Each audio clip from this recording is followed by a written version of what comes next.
Hello friends. तो आइए अब हम अगली वीडियो की ओर आगे बढ़ते हैं। अगली वीडियो में हम समझने जा रहे हैं कि न्यायिक पृथक्करण से आप क्या समझते हैं। हिंदू विधि में न्यायिक पृथक्करण के विभिन्न आधार क्या है तथा यह विवाह विच्छेद से कैसे भिन्न है। अर्थात न्यायिक पृथक्करण तलाक की प्रथम सीढ़ी है। तो आइए इस सभी तथ्यों को हम इस वीडियो में समझेंगे। तो आइए हम सबसे पहले समझते हैं न्यायिक पृथक्करण क्या होता है। न्यायिक पृथक्करण का अर्थ है सक्षम क्षेत्राधिकार वाले न्याय द्वारा पति पत्नी के साथ रहने के अधिकार को समाप्त करना, परंतु ऐसी डिग्री का आदेश न पक्षकारों की हैसियत को प्रभावित करती हो और न ही विवाद बंधन को तोड़ती हो। यह एक ऐसा संबंध विच्छेद है जो पति या पत्नी को एक दूसरे से अलग रहने के लिए प्राधिकृत करता है। जहाँ न्यायिक पृथक्करण की डिग्री पारित हो गई है, वहाँ पक्षकारों का यह कर्तव्य नहीं होगा कि वे एक दूसरे के साथ सहवास करें। न्यायिक पृथक्करण विवाह के पक्षकारों को समझौता करने और पुनर्मिलन का अवसर प्रदान करता है।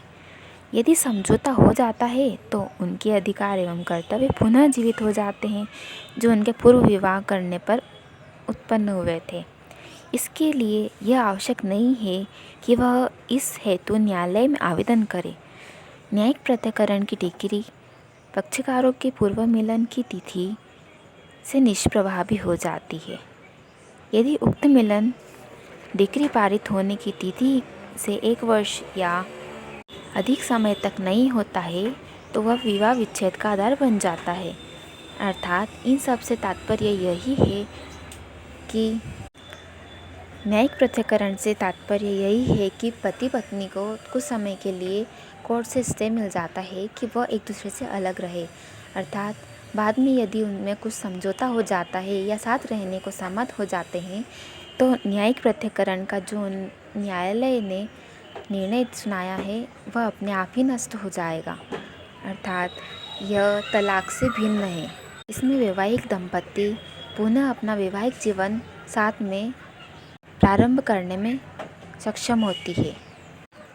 आइए अब हम समझते हैं न्यायिक पृथक्करण के आधार क्या क्या हो सकते हैं व किन किन परिस्थितियों में पति पत्नी कोर्ट द्वारा न्यायालय पृथक्करण करवा सकते हैं। हिंदू विवाह अधिनियम की धारा 10 न्यायिक पृथक्करण का प्रावधान करती है।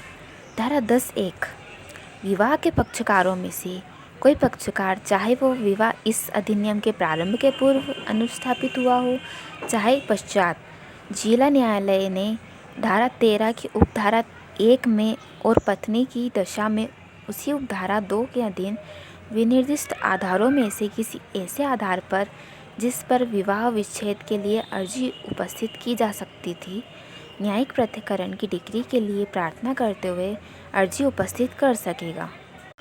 उपधारा 2 जहाँ की न्यायिक पृथक्करण के लिए अज्ञप्ति दे दी गई है, वहाँ याचिकादाता आगे के लिए इस आभार के अधीन नहीं होगा कि प्रत्युत्तरदाता के साथ सहवास करे, किंतु यदि न्यायालय दोनों के किसी पक्षकार द्वारा याचिका द्वारा आवेदन पर ऐसी याचिका में किए गए कथनों की सत्यता के बारे में अपना समाधान हो जाने पर वैसा करना न्यायोचित और युक्तियुक्त समझे तो वह अज्ञप्ति का विखंडन कर सकेगा।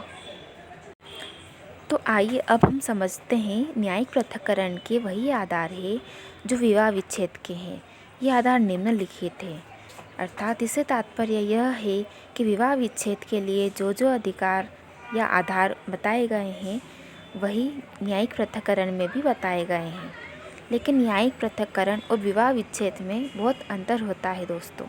न्यायिक पृथक्करण में कुछ समय बाद समझौता हो जाने पर पति पत्नी पुनः अपना विवाह निर्माण कर सकते हैं, लेकिन विवाह विच्छेद का डिग्री पारित हो जाने के बाद में वह पुनः एक दूसरे से विवाह निर्माण नहीं कर सकते। तो आइए उन तथ्यों को हम समझते हैं। पहला है जाड़ता, दूसरा क्रूरता, तीसरा अभित्याग, चौथा है धर्म परिवर्तन, पांचवा विकृतचित्ता, छठा है कोढ़, सातवां है यौन रोग, 8वां है संसार परित्याग, 9वां है प्रकल्पित मृत्यु या सिविल डेथ। अर्थात इन सभी से तात्पर्य है कि इन आधारों पर न्यायिक पृथक्करण का आधार माना गया है। अगर यह तथ्य साबित हो जाते हैं तो न्यायालय द्वारा न्यायिक पृथक्करण की अज्ञप्ति दे सकते हैं। इसी में न्यायिक पृथक्करण के लिए पत्नी के लिए अतिरिक्त आधार क्या क्या है?